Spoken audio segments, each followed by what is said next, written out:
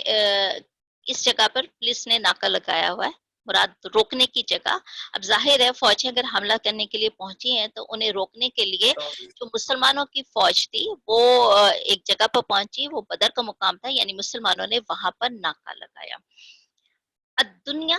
قریب کے، وہم اور وہ، بالعدوات ناکے پر، یعنی ادھر کے لوگ بھی ناکے پر موجود تھے، قصوا دور کے، والرکبو اور قافلہ، اسفل نیچے، منکم تم سے، ولو تودتم اور اگر تم قرارداد کر لیتے، یعنی آپس میں عہد و پیمان کر لیتے، لا لختلفتم اور تم میں اختلاف ہو جاتا، فی المیعاد وقت معین پر، ولیکن اور لیکن، لیقضی اللہ اللہ کو یہ منظور تھا، امر کام، کانا تھا، مفعولہ ہو کر رہنے والا، لیہلکا تاکہ ہلاک ہو، من ہلاکا جو ہلاک ہو،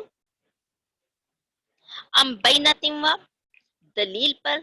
واہ یحییٰ اور زندہ رہے، من حیا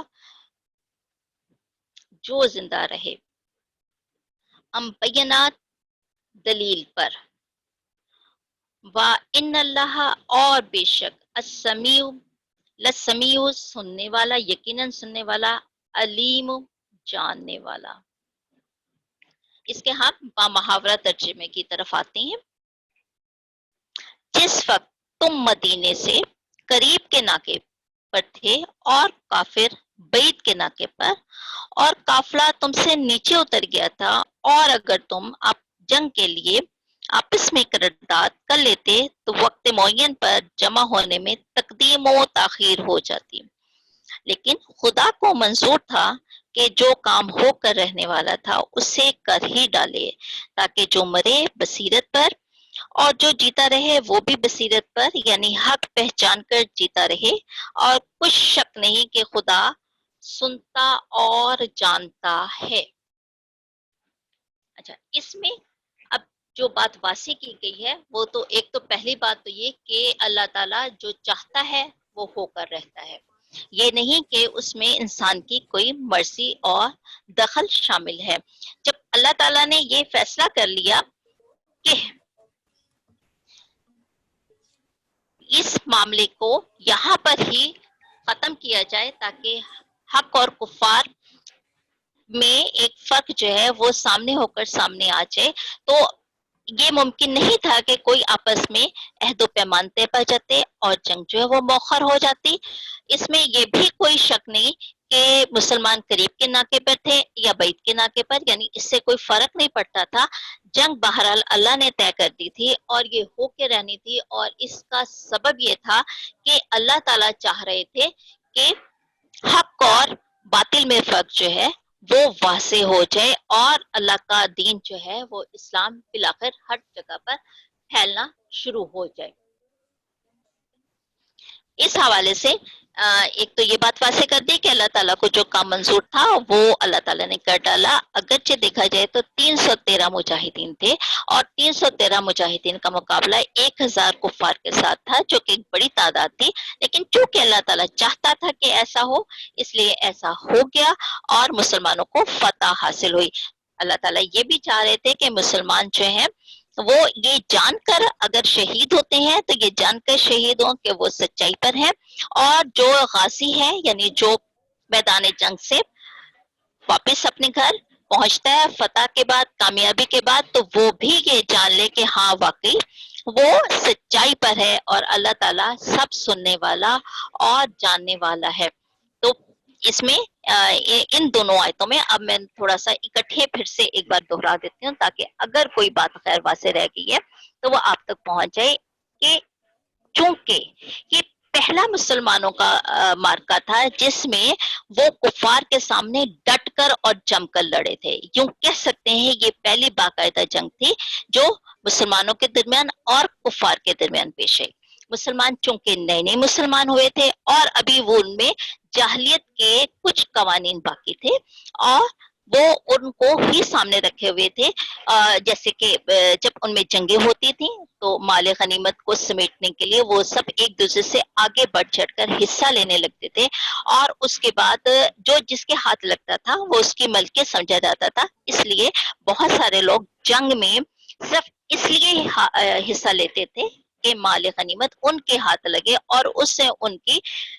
دولت میں تھوڑا سا اضافہ ہو، اس لیے نہیں کہ اللہ تعالیٰ کو راضی کرنا ہے. تو اس جنگ میں جو مسلمانوں کی تہذیبی اصلاح ہوئی، اس سے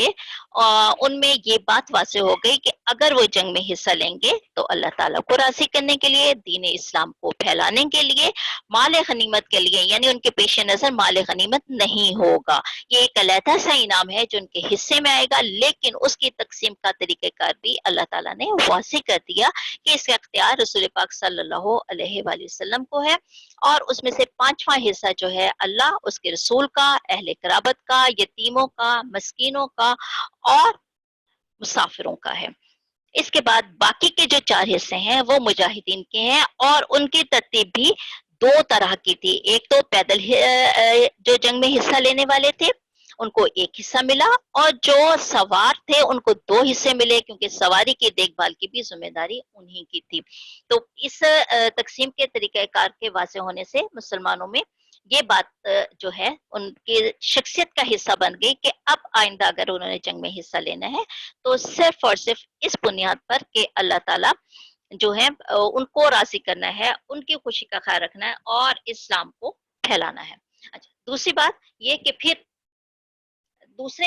آیت میں یہ بات واضح کر دی کہ اللہ تعالیٰ جو چاہتا ہے وہ ہو جاتا ہے. ممکن تھا کہ مسلمان وہاں پر پہنچتے، ایک بڑی تعداد کو دیکھ کر وہ قدم پیچھے ہٹا لیتے، آپس میں کوئی معاہدہ طے پا جاتا اور جنگ مؤخر ہو جاتی، لیکن ایسا نہیں ہوا. اللہ تعالیٰ نے